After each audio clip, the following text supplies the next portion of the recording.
कर्नाटक के चामराजनगर से बड़ी खबर है। ऑक्सीजन की कमी फिर जानलेवा बनी हुई है। जिला अस्पताल में 24 मरीजों की मौत हुई है। जिला प्रभारी मंत्री ने जांच के आदेश दिए हैं। प्रशासन से मौत की ऑडिट रिपोर्ट सौंपने का आदेश दिया है। सरकार ने ऑक्सीजन की कमी की बात से इनकार किया है।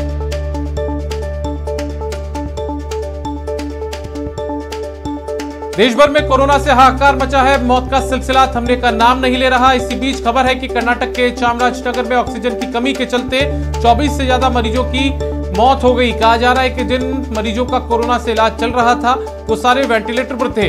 ये दूसरा मौका है जब कर्नाटक में ऑक्सीजन की कमी से मरीजों की मौत हुई है। इससे पहले शनिवार को भी राज्य के 12 मरीजों की जान चली गई थी। हालांकि सरकार ने ऑक्सीजन की कमी की बात से इनकार किया है।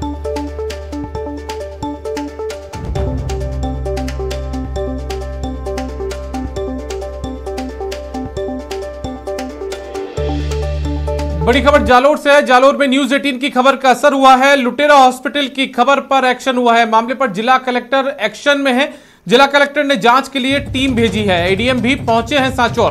बीलाल हॉस्पिटल में ये जांच चल रही है। पीड़ितों के परिजन भी हॉस्पिटल पहुंचे हैं। तो इस वक्त की बड़ी खबर जालोर से, जहां पर जालोर में न्यूज 18 की खबर का बड़ा असर यहां पर हुआ है। दरअसल न्यूज 18 ने लुटेरा हॉस्पिटल के नाम से जो खबर चलाई थी उस खबर पर यह एक्शन हुआ है। मामले पर जिला कलेक्टर अब एक्शन में दिख रहे हैं। जिला कलेक्टर ने जांच के लिए हॉस्पिटल में टीम भेजी है। एडीएम जो है जिले के वो भी सांचौर पहुंच चुके हैं। बीलाल हॉस्पिटल में उनकी तरफ से जो जांच है वो यहां पर की जा रही है। पीड़ित जो है उनके परिजन भी अस्पताल पहुंच चुके हैं और उनसे भी अब जो जानकारी है वो यहां पर ये टीम लेगी।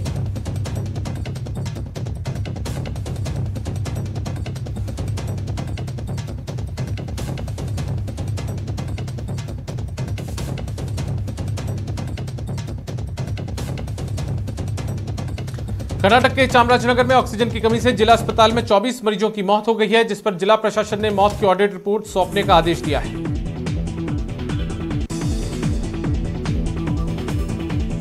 देश में कोरोना वायरस की दूसरी लहर को काबू में करने के लिए सुप्रीम कोर्ट ने केंद्र और राज्य सरकारों से लॉकडाउन पर विचार करने की बात कही है। कोर्ट के मुताबिक जिन लोगों पर लॉकडाउन का असर पड़ सकता है उनके लिए खास इंतजाम किए जाएं। सुप्रीम कोर्ट ने ऑक्सीजन मामले पर खुद संज्ञान लेते हुए केंद्र को निर्देश दिया है कि वो दिल्ली के लिए हो रही ऑक्सीजन की कमी को 2 दिन के अंदर पूरा करें। कोर्ट ने कहा कि दिल्ली को ऑक्सीजन सप्लाई में जो कमी पड़ रही है उसे 3 मई की रात या उससे पहले ही पूरा कर लिया जाना चाहिए। भारतीय वायुसेना के C-17 एयरक्राफ्ट ने 4 क्रायोजेनिक ऑक्सीजन के टैंकर जर्मनी से एयरलिफ्ट कर हिंडन एयरबेस पर पहुंचाया। इसके अलावा 450 ऑक्सीजन सिलेंडर भी ब्रिटेन से एयरलिफ्ट कर चेन्नई एयरबेस पर पहुंचाए गए हैं। भारतीय वायुसेना ने इस बात की जानकारी दी। देश में कोरोना की दूसरी लहर के बीच लगातार दूसरे दिन ठीक होने वाले मरीजों का आंकड़ा 3 लाख को पार कर गया है। रविवार को 24 घंटे में 3,08,000 लोग ठीक होकर घर लौटे हैं। देश में पिछले 24 घंटे में कोरोना के 3,50,000 नए केस सामने आए हैं, जबकि 3,071 लोगों की जान चली गई। महाराष्ट्र में पिछले 24 घंटे में कोरोना के 56,647 केस सामने आए हैं, जबकि 669 लोगों ने अपनी जान गंवा दी। दिल्ली में पिछले 24 घंटे में कोरोना के 20,394 नए केस सामने आए। वहीं वायरस से 407 मरीजों की जान चली गई। वडोदरा में कोरोना की दूसरी लहर का कहर जारी है। एक दिन में 159 मरीजों की मौत हुई है, जबकि प्रदेश में 18,298 नए केस सामने आए हैं। कोरोना की दूसरी लहर में झुंझुनू जिले के कानून व्यवस्था की समीक्षा के लिए जयपुर रेंज के प्रभारी ADG vigilance Biju George Joseph एक दिवसीय दौरे पर झुंझुनू आए। प्रभारी एडीजी विजिलेंस ने सर्किट हाउस में एसपी वीरेंद्र मीणा और पुलिस अधिकारियों की बैठक ली। जिले में कोरोना को लेकर किए जा रहे कार्यों की भी समीक्षा की। एडीजी जोसेफ ने पहले शहर का दौरा किया, शहर में तैनात पुलिसकर्मियों से चर्चा की। इसके बाद पिलानी कस्बे का दौरा किया, वहां पर लगाई गई पाबंदियों की पालना देखी। बीकानेर में पुलिस प्रशासन ने पैदल मार्च निकाला। यह मार्च को मेजर पूरन सिंह सर्किल से शुरू किया गया और पूरे शहर का भ्रमण किया गया। इस दौरान जिला collector Namit Mehta, IG Prafull Kumar, SP Preeti Chandra सहित कई अधिकारी मौजूद रहे। आपको बता दें कि राज्य में 17 मई तक महामारी रेड अलर्ट जन अनुशासन पखवाड़ा का ऐलान किया गया है, जिसकी पालना करवाने के लिए पुलिस ने फ्लैग मार्च किया है। कोटा में कोरोना महामारी ने कोहराम मचा दिया है। संक्रमित मरीजों की संख्या में बढ़ोतरी के साथ साथ कोरोना से मौत के आंकड़े भी बढ़ रहे हैं, जिससे लोग दहशत में हैं। बीते 24 घंटे में कोटा के अलग अलग अस्पतालों में 1.5 दर्जन से अधिक मरीजों की मौत भी हुई है। वहीं कोटा में संक्रमित मरीजों की कुल संख्या 294 हो गई है। हालांकि राहत की खबर है कि करीब 1,000 लोग कोरोना को मात देकर अपने घर भी लौटे हैं। कोरोना लगातार कहर आ रहा है, लोगों को अपनी चपेट में ले रहा है। सीकर में 6,626 एक्टिव केस हैं, जिसमें 4,383 एक्टिव केस ग्रामीण इलाकों में हैं। बढ़ते कोरोना के बाद भी लोग सरकार की ओर से जारी गाइडलाइंस का पालन नहीं कर रहे हैं। सीकर जिले के गांवों में बड़ी लापरवाही देखी जा रही है, जहां जगह जगह लोग ताश पत्ती खेलते हुए देखे जा सकते हैं। वहीं शादी समारोह में भी गाइडलाइंस की धज्जियां उड़ रही है। भरतपुर का राज बहादुर मेमोरियल अस्पताल प्रशासन की लापरवाही की वजह से हमेशा सुर्खियों में रहता है। कोरोना काल में ही ये हालात बदलने नहीं है। कोरोना का वार्ड में गंदगी का अंबार लगा है और नालियों का पानी भी वार्ड तक पहुंच रहा है। सवाईमाधोपुर जिले में कोरोना के कारण रोडवेज व्यवस्था भी पूरी तरह से प्रभावित है। कोरोना संक्रमण के कारण यात्री भार कम होने के चलते राजस्व घाटा झेल रहे सवाईमाधोपुर डिपो से अब भी आधी बसें संचालित हो रही है। कोरोना काल में ऑक्सीजन की बढ़ती मांग को देखते हुए जिला अस्पताल में एक अतिरिक्त ऑक्सीजन प्लांट लगाए जा रहे हैं। राष्ट्रीय स्वास्थ्य मिशन की ओर से लगाए गए जा रहे इस प्लांट का काम युद्ध स्तर पर जारी है। जिला अस्पताल प्रशासन का दावा है कि 1 महीने के अंदर ऑक्सीजन प्लांट पूरी तरीके से तैयार हो जाएगा। प्रदेश में आज से रेड अलर्ट जन अनुशासन पखवाड़े की शुरुआत हुई है, जिसमें कोरोना की चैन को तोड़ने के लिए और ज्यादा सख्ती की जा रही है। अजमेर में सब्जी मंडियों में उमड़ रही भीड़ को देखते हुए प्रशासन ने मंडियां को बंद करवा दिया। अब ठेलों के जरिए ही गली मोहल्ले में सब्जियां बेची जा सकेगी। दौसा जिला अस्पताल में संचालित आरटीपीसीआर लैब में अब एक और मशीन आ चुकी है, जिससे प्रतिदिन सैंपल टेस्ट की क्षमता बढ़ चुकी है। पहले लैब में सिर्फ 2 मशीन थी, जिससे करीब रोज 1000 टेस्ट होते थे। वहीं अब एक और मशीन आने से रोज करीब 1500 जांच हो सकेगी।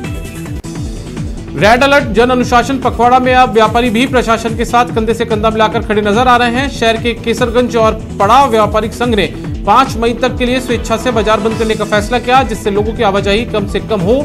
हालांकि अभी भी कई लोग लापरवाही से बाज नहीं आ रहे हैं।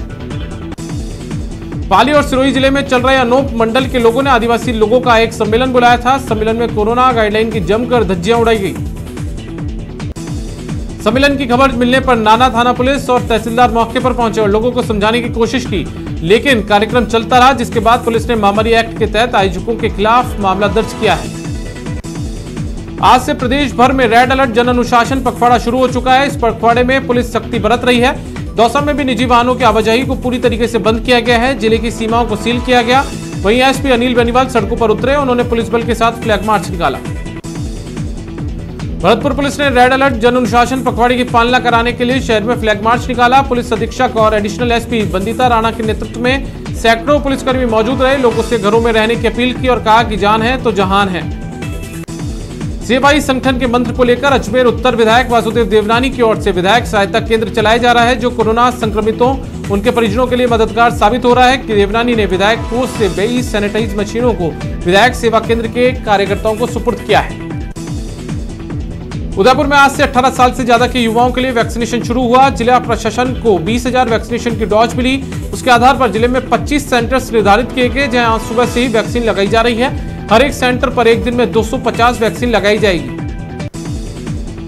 Sriganganagar district petrol pump dealer association ने शहर के चौक चौराहों पर तैनात पुलिसकर्मियों और पेट्रोल पंप पर कार्यरत कार्मिकों को मास्क और सैनिटाइजर वितरित किए। प्रदेश में आज से महामारी रेड अलर्ट जन अनुशासन पखवाड़ा घोषित कर दिया गया है। पुलिस भी सड़कों पर रेड अलर्ट जन अनुशासन पखवाड़े की पालना के लिए तैनात है। सिटी डीएसपी लोकेंद्र सिंह दादरवाल जाब्ते के साथ सुबह से झुंझुनू की सड़कों पर निकले और लोगों से घरों में रहने की अपील की। वन और पर्यावरण मंत्री सुखराम बिश्नोई ने जालोर में कोविड केयर सेंटर का निरीक्षण किया। इस दौरान उन्होंने दवाओं और उपकरणों के लिए विधायक को 87 लाख रुपए देने का ऐलान किया। इस राशि से दवाओं की खरीद के साथ साथ 45 लाख रुपए की लागत से सांचौर में ऑक्सीजन प्लांट लगाया जाएगा। मंत्री से इस दौरान हमारे सहयोगी ने बातचीत की। रमजान का पाक और मुकद्दस महीना जारी है। आज 20वां रोजा है। ऐसे में जामा मस्जिद के इमाम मुफ्ती सैयद इमजद अली ने न्यूज 18 के जरिए अपील जारी की है। कोरोना की दूसरी लहर के बाद जिस तरीके के मौजूदा हालात चल रहे हैं, इन हालात में सभी राजधानी वासी और प्रदेशवासी कोविड-19 गाइडलाइन का बहुत ही सख्ती से पालन करें। प्रदेश भर में आज से सख्त लॉकडाउन लागू किया गया है। लगातार बढ़ रहे कोरोना के मामलों में सरकार ने आज से रेड अलर्ट जन अनुशासन पखवाड़े के तहत नई गाइडलाइन जारी की है। कलेक्टर और एसपी के नेतृत्व में पुलिस ने फ्लैग मार्च किया और आमजन को इस महामारी से बचने के लिए कोरोना की नई गाइडलाइन की पालना का संदेश दिया। ऑक्सीजन की कमी से जूझ रहे सीकर जिले के लिए राहत की खबर है। ऑक्सीजन का संकट दूर करने के लिए यहाँ के भामाशाह व्यापारी और आम लोग आ गए हैं, जिसके बाद यहाँ 3 अलग अलग प्लांट के लिए सर्वे हो चुका है और अब काम शुरू होने वाला है। 3 प्लांट बनने से जिले में ऑक्सीजन की कमी नहीं रहेगी। जिला कलेक्टर ने बताया कि मेडिकल कॉलेज में 98 लाख रुपए की लागत से सरकार ने भी एक ऑक्सीजन प्लांट शुरू कर दिया है और यह भी सीधे मरीजों तक ऑक्सीजन पहुंचाने वाला होगा। सिलेंडर बढ़ने के लिए भी 2.5 करोड़ रुपए का प्लान बन गया है और शहर के शिक्षण संस्थान और व्यापारियों से 1.5 करोड़ रुपए भी आ चुके हैं। सुप्रीम कोर्ट ने फैसला सुनाया है कि अब अभिभावकों को कोरोना काल में भी पूरी फीस देनी होगी। इस फैसले से प्रदेश के लाखों अभिभावकों को झटका लगा है। करौली में कैला देवी मंदिर ट्रस्ट की ओर से कस्बे में सोडियम हाइपोक्लोराइड का छिड़काव कराया गया। कैला देवी मंदिर ट्रस्ट कस्बे के हॉस्पिटल, थाने और कस्बा क्षेत्र में सोडियम हाइपोक्लोराइड का छिड़काव करा रहा है। कोरोना जागरूकता को लेकर बांसवाड़ा में जिला प्रशासन ने कई इलाकों में मार्च पास्ट का आयोजन किया है। इस दौरान लोगों को कोरोना से बचने के लिए घर में रहने, बार बार साबुन से हाथ धोने, सैनिटाइजर का उपयोग करने और मास्क लगाने के संदेश दिए गए। आज से रेड अलर्ट जन अनुशासन पखवाड़ा लागू किया गया है, लेकिन इस पखवाड़े के पहले ही दिन राजसमंद के बाजारों में सरकारी गाइडलाइन की धज्जियां उड़ती हुई नजर आई है। बाजारों में पिछले कुछ दिनों से कम हुई भीड़ आज फिर से उमड़ पड़ी। झुंझुनू का ऑक्सीजन प्लांट बंद हो गया है। एक दिन में 350 सिलेंडर की क्षमता का यह प्लांट कई घंटों से बंद है, जिससे ऑक्सीजन की कमी हो गई है। जिला कलेक्टर यूडी खान खुद मौके पर मौजूद हैं और प्लांट में आई गड़बड़ी को ठीक करवाने में लगे हैं। कोरोना से लड़ाई की लापरवाही और मुश्किल कर सकती है, लेकिन अब लापरवाहों पर कड़ी कार्रवाई शुरू हो चुकी है। आज से शुरू हुए रेड अलर्ट जन अनुशासन पखवाड़े के दौरान अजमेर में कई लोगों के खिलाफ कार्रवाई की गई और उन्हें आइसोलेट किया गया। बीकानेर में कोरोना के खतरे को देखते हुए पूरी सजगता के साथ लोग भी आगे आ रहे हैं ताकि कोरोना के खतरे से निपटा जा सके। सेठ तोलाराम सुराना चैरिटेबल ट्रस्ट की ओर से गंगा शहर में दवा छिड़काव का काम किया जा रहा है। वहीं आज लक्ष्मीनाथ मंदिर पार्क और विश्वकर्मा मंदिर गौशाला आदि इलाकों में सोडियम हाइपोक्लोराइड का छिड़काव भी किया गया। मुख्यमंत्री अशोक गहलोत की ओर से लगाए गए रेड अलर्ट जन अनुशासन पखवाड़े की पालना को लेकर जिला प्रशासन सख्त दिखाई दे रहा है, जिससे चलते भीलवाड़ा जिला कलेक्टर शिव प्रसाद एम नकार्दे के नेतृत्व में पुलिस विभाग ने रूट मार्च निकाला। राज्य सरकार ने आज से कोरोना संक्रमण की चेन तोड़ने के लिए प्रदेश में रेड अलर्ट महामारी जन अनुशासन पखवाड़ा लागू किया है। ऐसे में राजसमंद जिले में पहले दिन कई लोगों पर कार्रवाई की गई। आज से कोरोना संक्रमण की चेन तोड़ने के लिए प्रदेश में रेड अलर्ट महामारी अनुशासन पखवाड़ा लागू किया गया। झुंझुनू के चिड़ावा शहर में लोगों को जागरूक करने के लिए नगरपालिका, पुलिस और प्रशासन ने संयुक्त पहल भी की। सभी ने मिलकर शहर में जागरूकता फ्लैश मार्च निकाला। कोटा उत्तर के उप महापौर सोनू कुरेश ने इन दिनों सैनिटाइजेशन अभियान चला रखा है, जिसमें वह खुद पीपीई किट पहनकर शहर की कई बिल्डिंगों में पहुंच रहे हैं और सैनिटाइजेशन कर रहे हैं। ट्वीट के जरिए सीएम अशोक गहलोत ने मरुधरा के लोगों से अपील की है कि 17 मई तक स्वयं लॉकडाउन समझकर ही व्यवहार करें और रेड अलर्ट जन अनुशासन पखवाड़े की गाइडलाइंस की पालना करें। सीएम गहलोत का जन्मदिन है, कोरोना के चलते सीएम जन्मदिन नहीं मनाएंगे। मुख्यमंत्री अशोक गहलोत का आज जन्मदिन है। इस अवसर पर जयपुर में मुख्य सचेतक डॉक्टर महेश जोशी की टीम ने ऐसे ही कई कार्यक्रमों का आयोजन किया गया। जगह जगह रक्तदान शिविर का आयोजन हुआ। स्मार्ट सिटी प्रोजेक्ट के तहत कोटा संभाग के सबसे बड़े एमबीएस अस्पताल परिसर में 40 करोड़ की लागत से बन रहे नए ओपीडी ब्लॉक की आमजन को जल्द ही सौगात मिलने वाली है। ब्लॉक का करीब 70% काम पूरा हो चुका है। हाल ही में माइनिंग और पेट्रोलियम अतिरिक्त मुख्य सचिव डॉक्टर सुबोध अग्रवाल ने समीक्षा बैठक की, जिसमें रिव्यू में सामने आया कि करीब 300 मिलियन टन लाइमस्टोन भंडारों की एनालिसिस रिपोर्ट अटकने की वजह से उनकी नीलामी भी अटकी हुई है। मामले में जिम्मेदार कर्मचारियों और अधिकारियों को आड़े हाथों लेते हुए अगले 15 दिन के अंदर विभाग की अटकी हुई करीब 150 एनालिसिस रिपोर्ट पेश करने के आदेश जारी किए गए हैं। ये एनालिसिस रिपोर्ट सामने आ सकती है तो प्रदेश के अटके माइनिंग ब्लॉक्स की समय पर नीलामी हो जाएगी। कोरोना के कठिन समय में अजमेर दक्षिण की विधायक अनीता बघेल स्थानीय पार्षदों के साथ लेकर वैक्सीनेशन के अभियान में जुटी हुई हैं। आज पर्वतपुरा के सेंट जोसेफ स्कूल में 45 से ज्यादा आयु वर्ग के लोगों के लिए वैक्सीनेशन कैंप का आयोजन किया गया। विधायक अनीता बघेल के निर्देशन में अजमेर दक्षिण विधानसभा क्षेत्र में यह लगातार छठा वैक्सीनेशन कैंप है। विधायक अनीता बघेल ने लोगों को जागरूक करते हुए कहा है कि ज्यादा से ज्यादा संख्या में वैक्सीनेशन कैंप में पहुंचे और अपना वैक्सीनेशन करवाएं ताकि कोरोना वायरस से सुरक्षित रह सके। श्रीगंगानगर में प्रस्तावित मेडिकल कॉलेज के निर्माण को लेकर मुख्यमंत्री के जन्मदिन पर विधायक राजकुमार गौड़ की उपस्थिति में निर्माण एजेंसी आरएसआरटीसी ने निर्माता कंपनी को कंस्ट्रक्शन साइट सौंपी।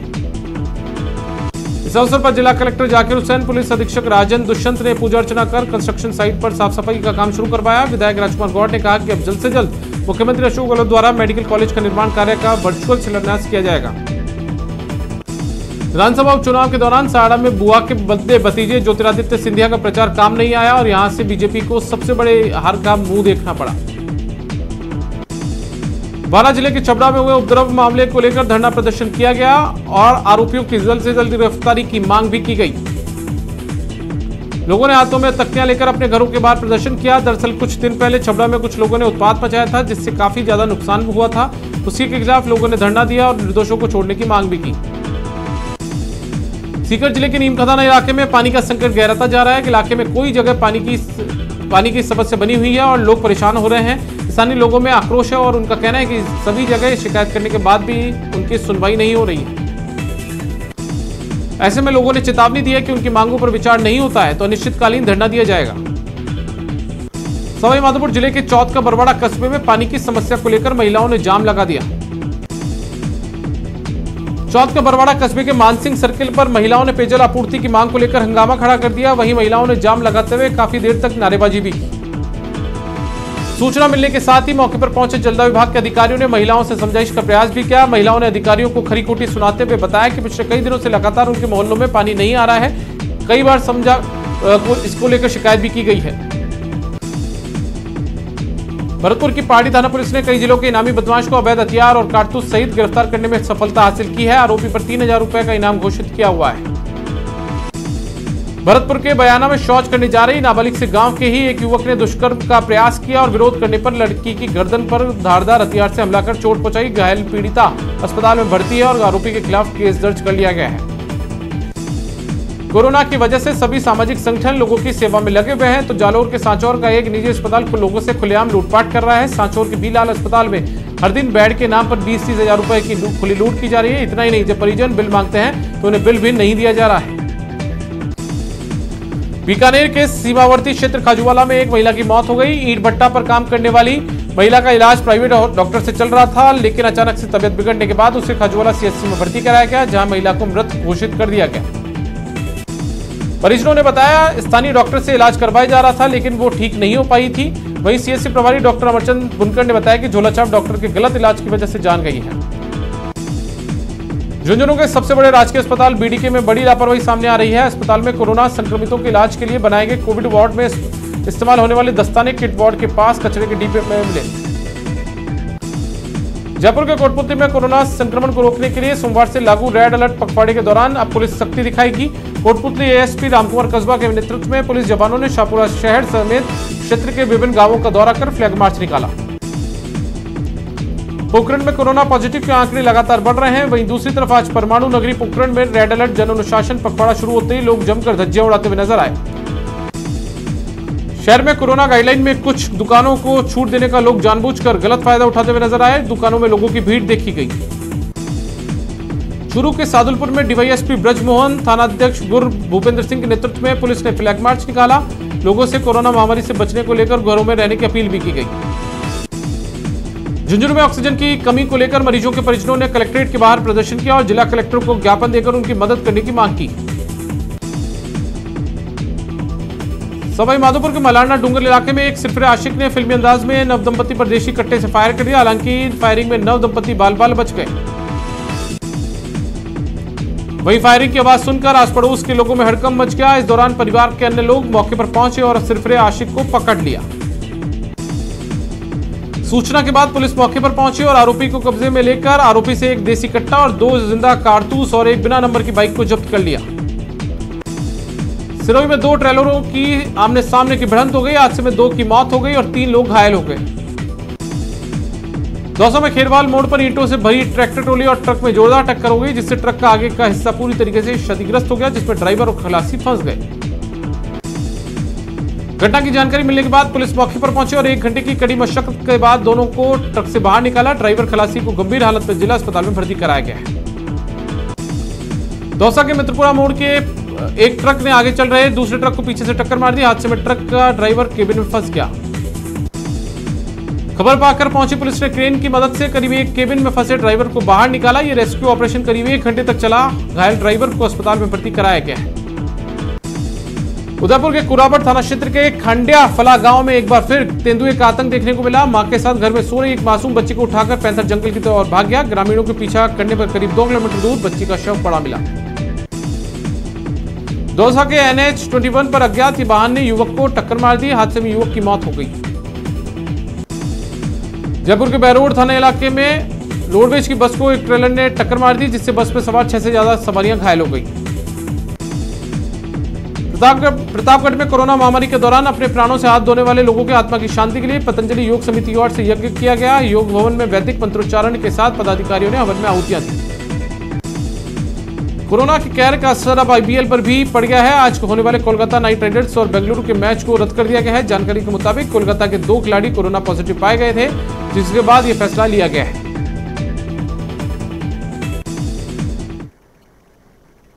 और फिलहाल वक्त एक ब्रेक का है।